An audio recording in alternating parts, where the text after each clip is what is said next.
guys, I'm Resho Lester Jacob and I'm here in front of you to share my plans after graduating senior high school.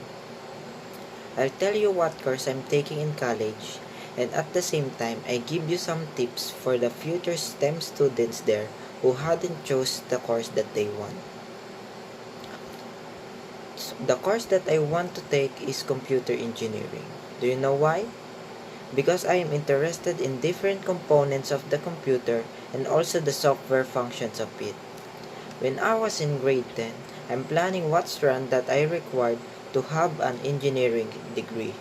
And someone told me that STEM or science, technology, engineering, and mathematics is the strand if I want to become an engineer. Picking a school course isn't that simple, since it relies upon your future, so you should be certain in light of the fact that conclusion is late. In this kind of situation, I'll tell you, my learning I've got as a senior high school student during this pandemic is that the time is very important. There was a teacher who taught us that time is very important and you should never be late no matter what happens.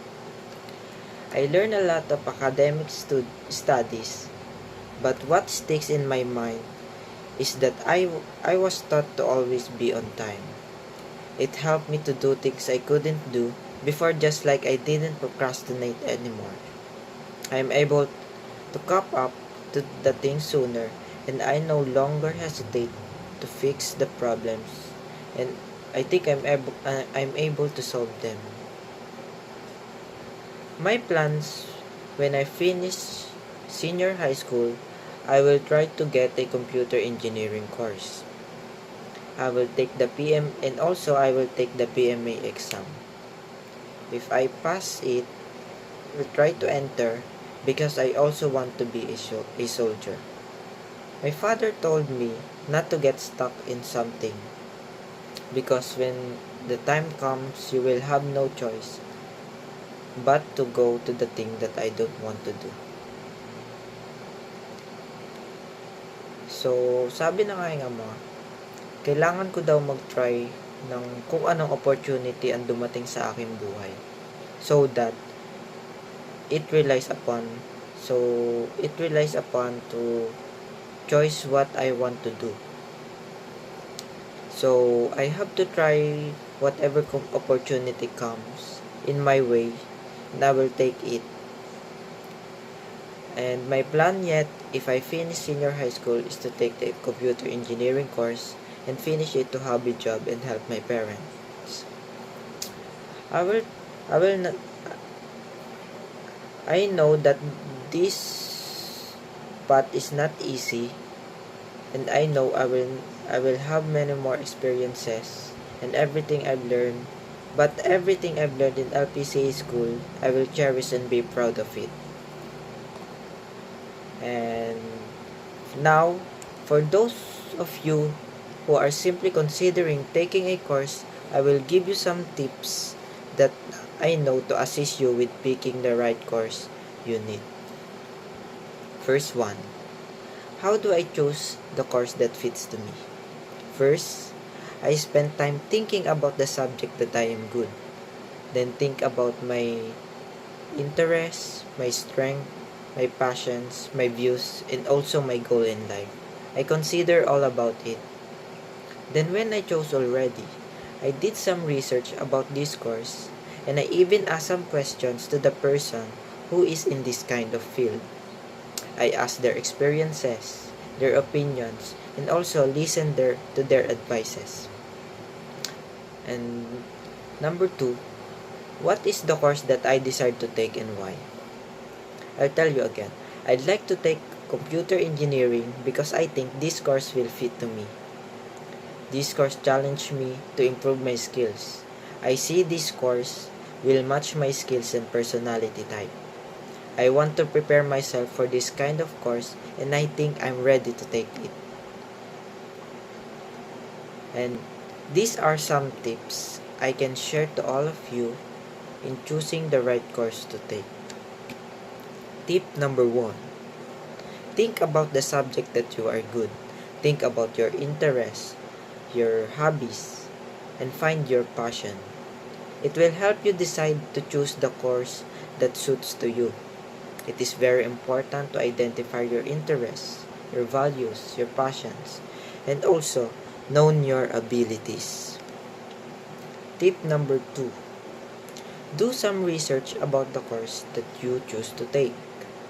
Do some interview to the person like I do, and questions who is became successful on the field that you love to take. Tip number 3. Give yourself a time. It is very important to give yourself a time to think about the career that you wish to have in your future. Tip number 4.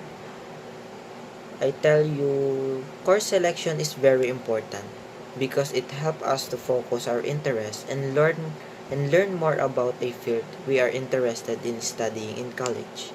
It is very important to be focused when applying to college, and course selection can factor into that. So, if I am you,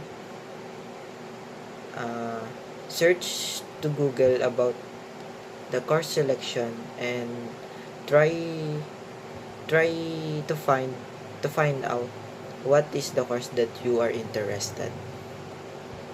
So those are the tips that I think I will help you to choose the course that you want to take. Hope these tips would help you decide what course suits to you. And lastly, before I end this video, I want to thank my family who are there to support me.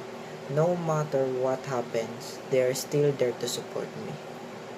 Maraming salamat po sa aking pamilya. And also sa aking mga kaibigan na hindi ko man laging nakakasama ngayong pandemya, ay nandyan pa rin sila sa hirap at ginhawa. Thank you mga tol. And thank you lalong-lalo na sa aking teacher who guided me towards the right path to make my successful or our career successful. Thank you po sa inyo lahat.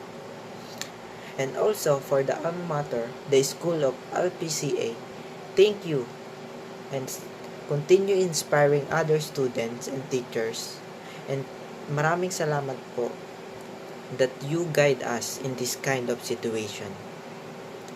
I know this batch is not that worth experiencing the events and activities, but I'm glad for your efforts in this online class and to motivate us students to continue studying in this situation.